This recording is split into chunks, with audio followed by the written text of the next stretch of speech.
Hi everybody, Joel from JST Woodcraft. Welcome to my shop. So as many of us who are in this trade or this hobby know, mentors are very important. I've been very blessed that I've had two mentors in my life that have really given me a lot of direction. One of those mentors is Steven Antonucci. He's a good friend of mine from my wood churning club back in New Jersey. He reached out to me recently and wanted to have a conversation around casting. And so we walked through a lot of the casting chemicals and materials, the resins, the whole process and whatnot. And he kind of said, you know what, I'm just going to send my piece to you and can you cast it for me? So what he sent me was this really neat piece of burl. And you can see he's left the cap on top. He's joined these two pieces together and he's asked me to fill the middle with resin. So it's a particular challenging thing. I've never done something like this, so I'm really excited about the opportunity to do it. And today we're going to walk through the process that I think will work to get this filled the way he wants to do it. So let's get started.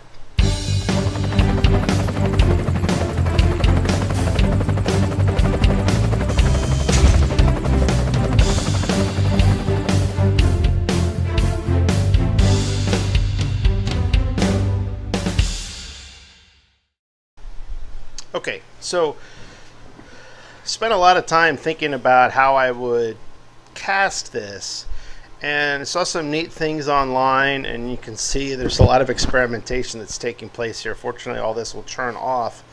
One of the things I purchased was this plastic, and what's neat is it's this kind of plastic that like 140, 150 degrees, it melts and takes a shape.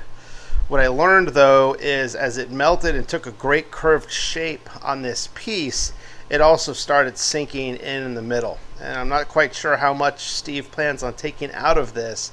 So obviously having to dip in that wasn't going to work. So my next idea was to purchase one of these silicone baking mats. And I thought, you know, this is great, right? Because it won't stick to anything. It can handle the high temperature. You know, I'm going to do this with Aluminite. Aluminite can get into the 200 degree range when it heats up, so you certainly don't want anything that's going to get changed. And I said to myself, well, you know what, I'll just hot glue this to the piece and wrap it around here and I'll have no problem. Well, guess what? Hot glue doesn't stick to silicone really well. Duh, right? So had to come up with another idea. So the idea that we're going to go for with this, sorry if I just made a loud noise with the microphone here, so I am going to wrap this around. I'm going to leave a small opening at the top. I've got another piece that I'll cut. And then I'm basically going to wrap the daylights out of this thing really, really tight with duct tape, you know, the universal shop tool. And that will kind of create a seal. It'll hold the silicone in place. I want the silicone there as a barrier between that and the tape. I don't want the adhesive of the tape getting embedded in the resin and maybe not making it really hard to peel the tape off. So I'll use the tape. Some of the tape will stick to the wood, some of the tape will press down on the silicone, and I'll have a nice good seal. And I'll just leave myself a little opening at the top to pour the resin in. And then from there, I'll take this, I'll put it in the pressure pot and get it under pressure and let it cure. And we will see what the outcome looks like. So I'm going to get a couple more things and we will get started on sealing this up. Alright, so what I've done is I have cut this piece. I have two pieces here and I've wrapped it in this duct tape. And of course the duct tape doesn't stick terribly well to the silicone either, so that'll be good for separating it. But good news is duct tape sticks really, really well to itself. I found it at the hardware store. This duct tape, it's called T-Rex. I don't know if you can see it on the video here, but they say it's ferociously strong tape. And ferociously strong sounded like something I needed for this project. So what I'm going to do is I'm going to lay out some of this duct tape originally underneath one side of the silicone here, so that I have something to start with. And this stuff is really sticky, I'll tell you that. It doesn't stick well to the silicone, which is a good problem. It means that I'm going to have the outcome that I want in the end, because it is going to peel off nice and easy. Alright. I'm going to wrap this a couple times. So right now I'm just trying to get to the point to where this will hold. Try to get this centered here. So the interesting thing about this piece is it kind of goes at an angle with the opening. So I have to try to match that as best I can. And that is the tape down on that side.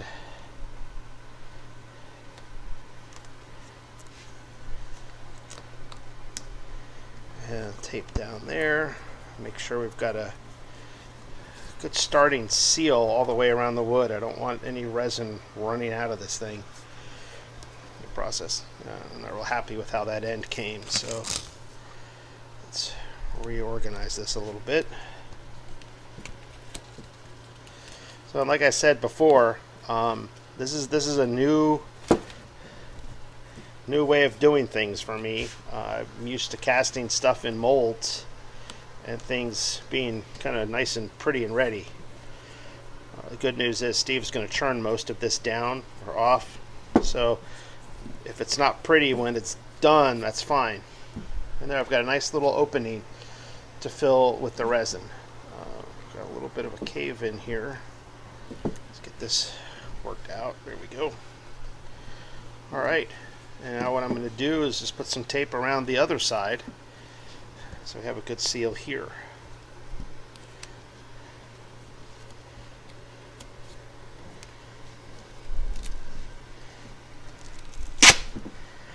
Alright. I'm going to do this in sections here.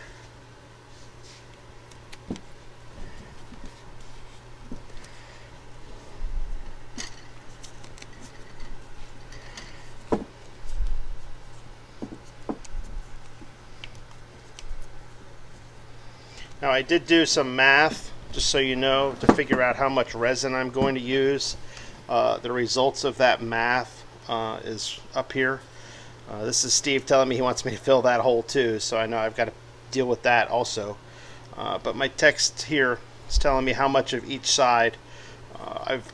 Math says 302 grams of part A and 302 grams of part B. I'll put the formula that I used down in the comments below, and that can help you if you're ever going to cast something that is round and with depth.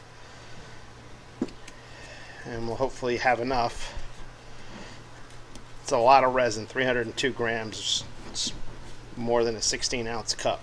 So you're going to need just a pretty good container if you're going to work on a project like this.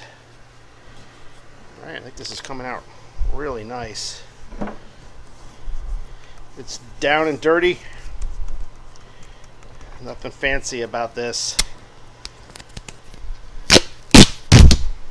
I just need it to hold for the cure that's going to take place.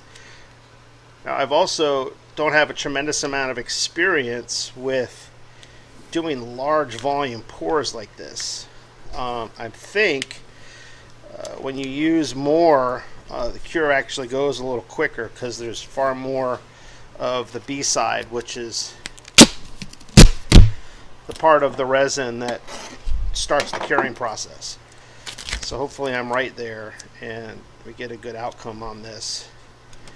And also hopefully this doesn't come apart in a way that makes a gigantic mess in my pressure pot. So I think one of the things that I'll do is I'll line the inside of the pressure pot with some tin foil to just catch any spills or anything that leaches out along the way.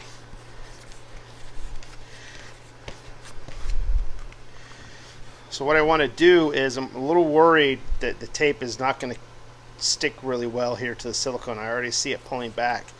So I'm going to continue wrapping this all the way around so that the whole way I have tape sticking to tape or tape sticking to wood. And that way I should have a good seal all the way around. And just leaving this like that, and I will prop this up inside the pressure pot so the top stays open. So I'm going to continue doing this.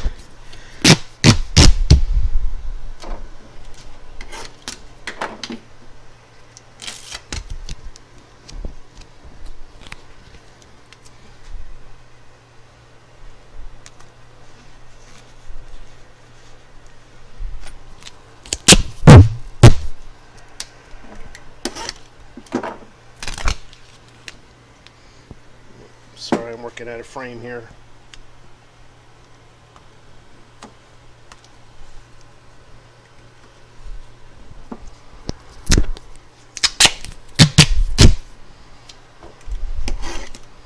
My apologies if the tearing of this tape is really loud on the video.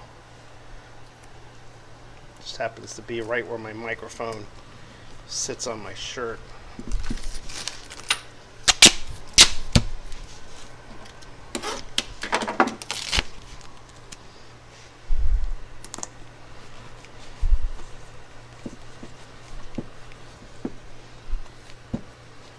Alright, almost done.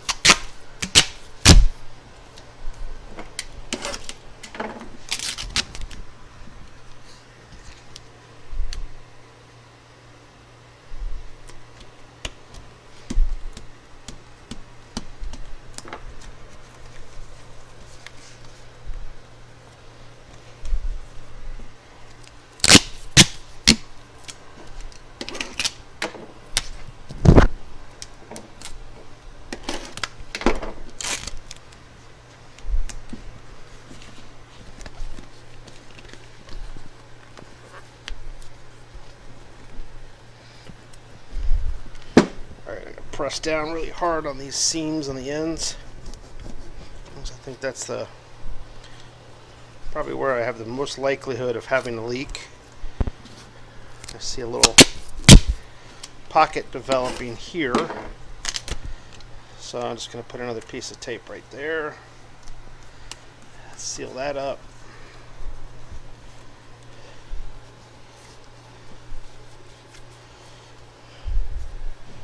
Alright, I think that is good enough to get a seal. Now, one of the things is I'm going to be working with Alumilite Slow. So basically I have 12 minutes to get the side A and the side B completely mixed, colored, and poured into the hole before it sets up. After about, probably about 20 or 30 minutes beyond that, the product is no longer viscous, maybe even sooner. The product isn't going to move anywhere. It is just going to sit solid, and then you're just, at this point, you're just waiting for it to cure. Put it into the pressure pot to keep the bubbles microscopically small so we don't see them. It doesn't really help with the curing process, it just keeps the bubbles out. But having this in a place where, at least for the few minutes while it still flows, that it's not going to run out. I'm not worried that, because it's going to sit in there for hours and hours and hours, like if you're doing other types of resins, that it might find a way to run all the way out. So I think we'll be fine. So we're going to take a pause here. We're going to get set up for the resin pour and get started. Alright, so Steve's given me quite the challenge. He would like this done in a swirl of red and orange. So what that means is I have to wait to do the pour towards the end of the open time, and working with Alumilite Slow, that's roughly 12 minutes. As we stated earlier in one of the other videos, we are in Florida now. It is hot, even though it's still spring. I think we're pushing 90 degrees in the shop right now. I have all the fans and sorry about that. I have all the fans and everything turned off in here to try to keep the background noise down as much as I can, which is just making it a little uncomfortable, but the price you pay for living in paradise, I guess. So I have 2 cups. I purchased these larger cups to be able to handle the larger quantity. I have also put to use, found a neat little use here for Fred Wisson's molds. Turn them upside down, make a great roll stopper. I have done what we talked about, put tin foil. That is a single sheet of really long tin foil, so there's no seams in the bottom. If this thing runs out, I'm not going to have an issue with it getting all over the inside of my pot and have to clean that out. I also have 2 more of Fred's molds in there that I'm going to use as stoppers. Again, if it runs out, molds aren't going to get ruined because the resin peels right off of those molds. But it gives me a good place to make sure this thing isn't going to roll around in there and pour out. So I think we are about ready to get started with the pouring process. Now what I'm going to do is I'm going to mix my 302 grams of part A and 302 grams of part B in here, get it nice and mixed up, and then what I'm going to do is I'm going to pour half of it out into here and then add the color to the point at which I think we want to have it. He wants good, nice color, but he also wants transparency. So I'm not going to add any white. I'm not going to color it to the point to where you can't see through it. And and as you saw in the piece of wood, it has the way the two pieces are pushed together with the caps. It looks like you got stalactites, stalagmites, and columns. So it's going to have a cave kind of appearance to it. I think it's going to turn out really cool. Well, we're going to get started on that. So, I apologize for any quiet time that happens now or anything that goes on during this pour. Like I said, this is a new thing for me. I'm going to try not to make a gigantic mess of this, but I need to stay focused because I do have a limited amount of time to get everything done before we have big problems. So let me start filling the resin cup. Now, I think we've talked about this in previous videos. Alumilite does require you to be pretty accurate. So I'm using a scale that measures to the 1/10 of a gram. I know on the B side you can be a little bit more than the A side, so there is some wiggle room. I know the more resin you're using, the larger that wiggle gets. But I still try to be as spot on as I can. I think, if you go a little bit more on the B side, you can get a little harder product. You get a little more brittle product. And, certainly that's not a fun thing when you're churning. So try to stay the same.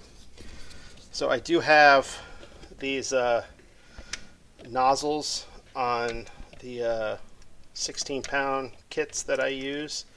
They give you pretty close measurements every time. So you get about 25 grams per pump.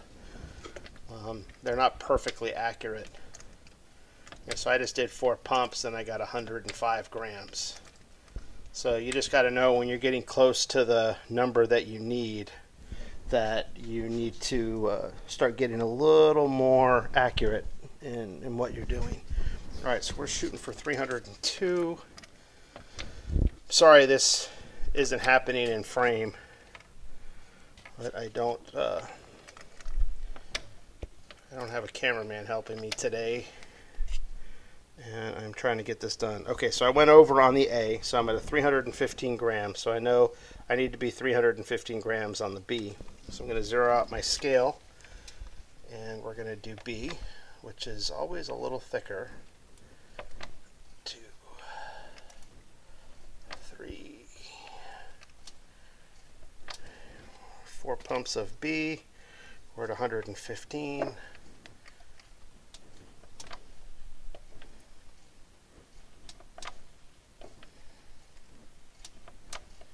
This is absolutely by far the biggest pour I have ever done. Alright, so now we're at 232. 261.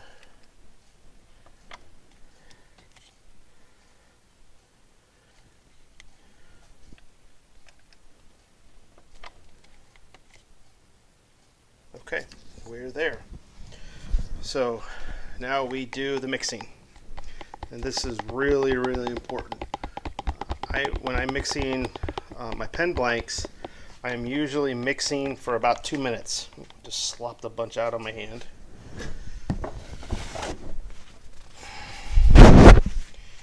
This is a whole new experience for me, and probably for a lot of you out there dealing with this large a quantity. You need to be careful. You do not want to get this in your eyes. You want to scrape the edges, just like I've shown in previous videos. Make sure you're getting the A that's stuck to the outside from the first, and the B on the top is coming out into the mixture and getting properly mixed in there. And we're just going to keep stirring and stirring here for about 2 minutes. And so that'll free us up with 10 minutes of time to get close to the cure. So it sounds like a short period of time. It sounds like, oh my gosh, how am I going to get all this stuff done? There's so many things to do. It's not as fast as it would appear on the surface. It's not short either. You know, you're certainly under the gun, but you know, you don't have to feel completely stressed out. And what I do is I spend a lot of time, especially when I'm doing these new kind of experimental processes. I spend a lot of time thinking about what I'm going to do and getting everything laid out and ready so that I am properly prepared. The top of that stir stick was getting a little sticky. So a lot of the guys that do this, they wear gloves. It's hot down here, and my body likes to sweat a lot, and I find gloves just to be absolutely annoying. So it doesn't irritate my skin in any way. It might you. There are guys out there who are outright allergic to this stuff, and they have to be buttoned up to do that. So, you know, if you can do it, be cautious. If you can get away with it, you know, you got to know yourself. You got to know what you're trying to accomplish here.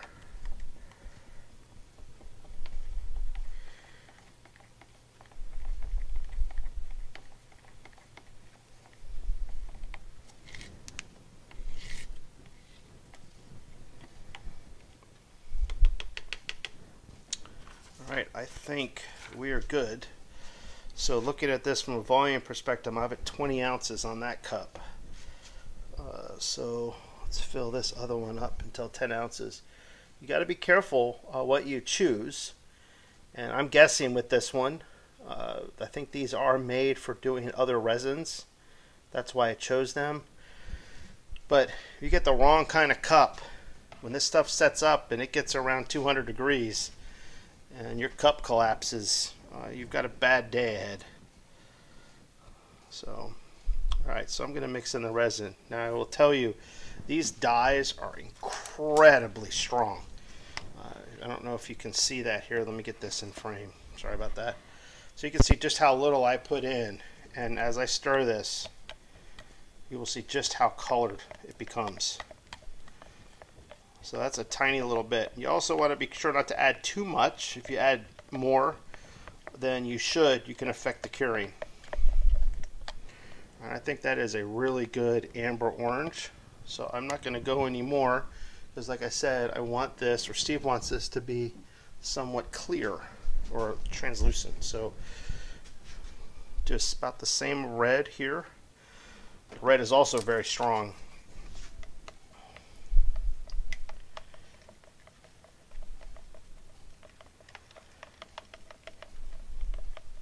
Now the interesting thing here is the red and the orange are not very different. At least they don't seem to me. So I'm going to add a little bit more red. And we're going to go a little darker to try to differentiate it from the orange.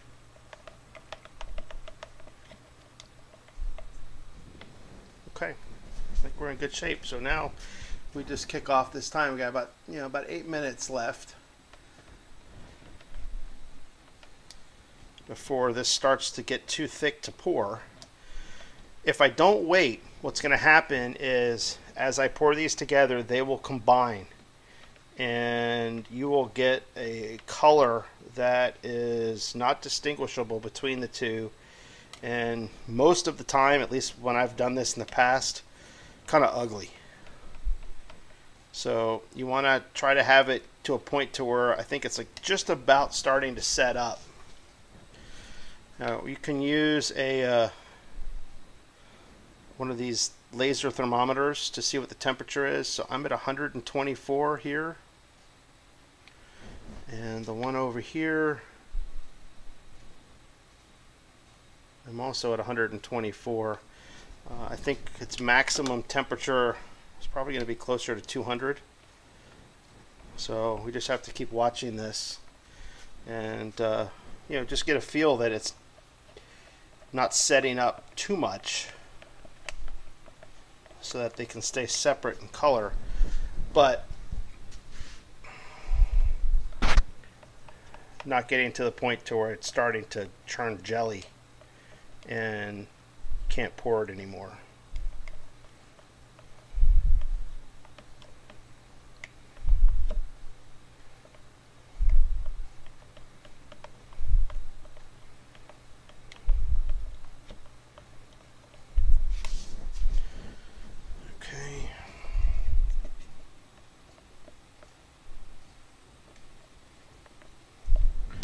Definitely feel it starting to get thicker. Check the temperature again. We're now at 136. So Florida heat, it is going to cause this to cure faster than usual. And this is an important thing to realize. You know, you'll see guys doing this all the time, and they're saying, oh, when it gets to this temperature or when it gets to this number of minutes, and there's too many variables.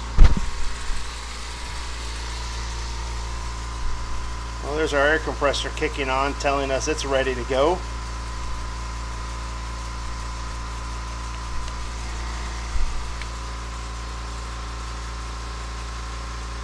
Alright, we're at about 150 degrees at this point. So we're getting very close to where I want to pour. So let's get to that. I'll take my sticks out so they don't flop out and go all over the place. And basically what I'm going to do is I'm just going to try to pour these both in kind of like an alternating pattern.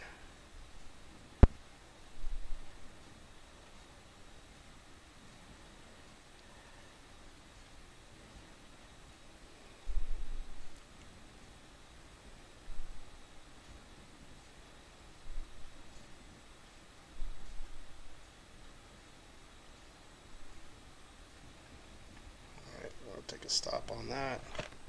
Change hands. I'm going to tell you, these cups are hot. Holy cow.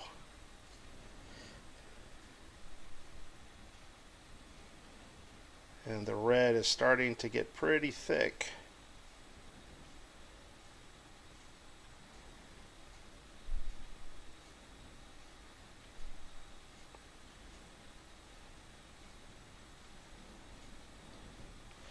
Alright, at this point I'm just starting to make a crazy mess, so I'm just going to alternate cups here.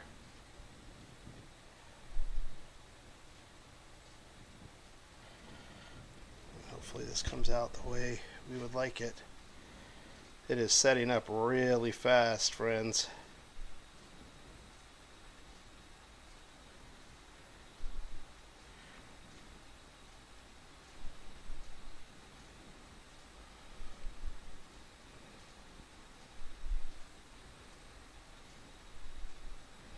That's it. We're jellied. Oh, now I get to play candy maker here. Let's pull some of that up so it doesn't go down anymore. And let's get this bad boy in the pressure pot.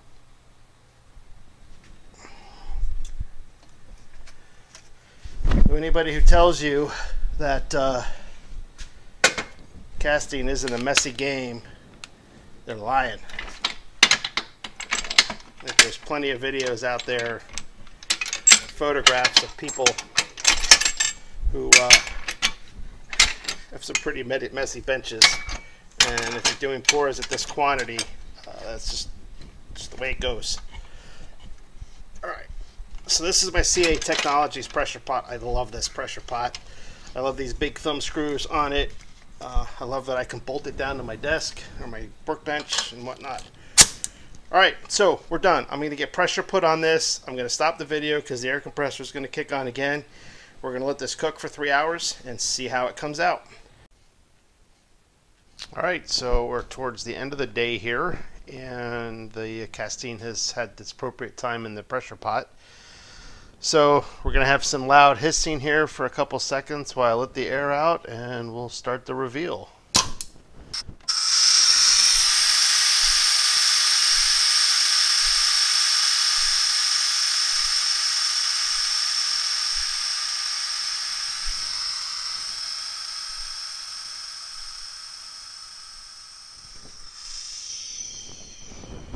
Alright, let's get this opened up.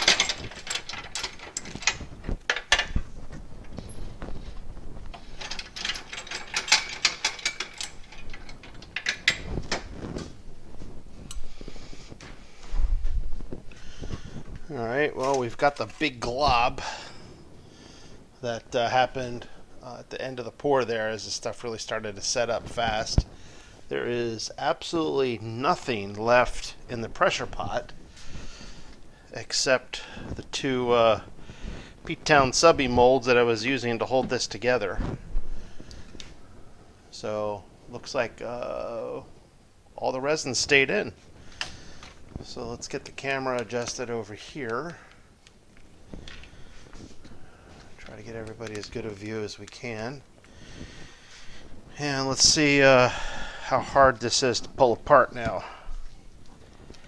Let's see.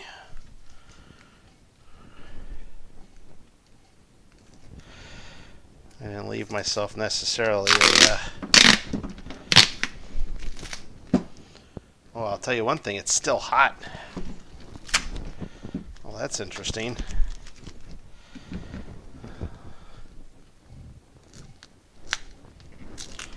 And the resin up here is cured pretty hard, so I'm not worried about it not being cured on the inside.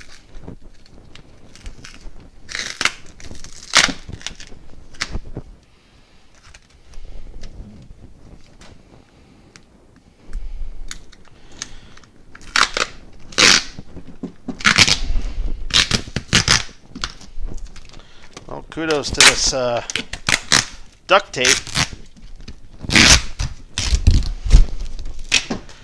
It really got the job done. It got so done it just stuck to my tripod.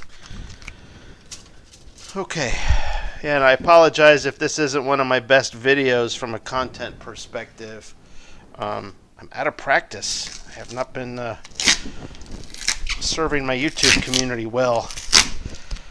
We are going to rapidly fix that. So now the big question is the silicone going to release like I hoped it would? Ooh, we got a little funny bit there.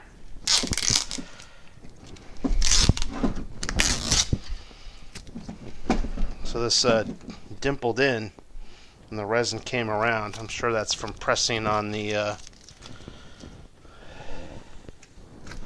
ooh, it just popped right out. Oh man, the silicone is awesome. That is exactly what I was hoping for. It just slides right out. Even where it leaked out and came up around right here, the silicone mat just slid right out. So if you're going to get into this kind of casting, I highly recommend it. Now what I don't know, hard to see because we did two colors that were very close, but hard to see if there's any color like swirls or whatnot from the two colors. But hopefully this meets Steve's vision of how he wanted this cast. And of course, once I get this back to him in New Jersey and he gets it churned, I will certainly try to post a video or at least a picture of what the final product is. But there you go. There's that casting, totally complete. I think it came out really nice. Really happy with this. So now I'm going to put it back in the pressure pot. I need to fill this hole. Notice he says, please fill this too. So follow his instructions. I don't know. Well, I don't see any resin that came from the inside, so this will be interesting. So I'm going to fill this. I don't think you guys need to see me filling a tiny little hole and putting this back in the pressure pot. But I hope that helps you all see kind of how you can MacGyver yourself a mold for projects like this. So if you have a bowl and that bowl has a punky part that blows out during the turning, or it's got a little hole in it, putting a little resin in there is certainly the way to go. You put duct tape on one side, seal it up nice. I would totally recommend using these so that the duct tape doesn't stick, because the sticky side of this duct tape is not smooth, and the resin's likely to bond to it, or worse, actually react to it, and that's certainly not something you want. So the silicone seems to work really well, and then just tape it closed. You have a nice sealed space, and then fill it from the other side. If you're struggling with that and you need some help, you can certainly do like my friend Steven Antonucci did, and send the bowl to me. We'll have a conversation about it, and I will take good care of you. I'm going to try to hold this up. I don't have a good light in here. I need to order some more lights. But you can see, that improves it a little bit. We've got a really nice pour in there. Doesn't look like there's any bubbles. Not really happy with how this looks, but I think as he's going to churn most of the outer 1/4 inch off anyway, so that should be totally copacetic. All right, well, I hope you found that video useful. I hope you enjoyed. Thanks for watching. Please be sure to click subscribe down below, and I'll see you soon.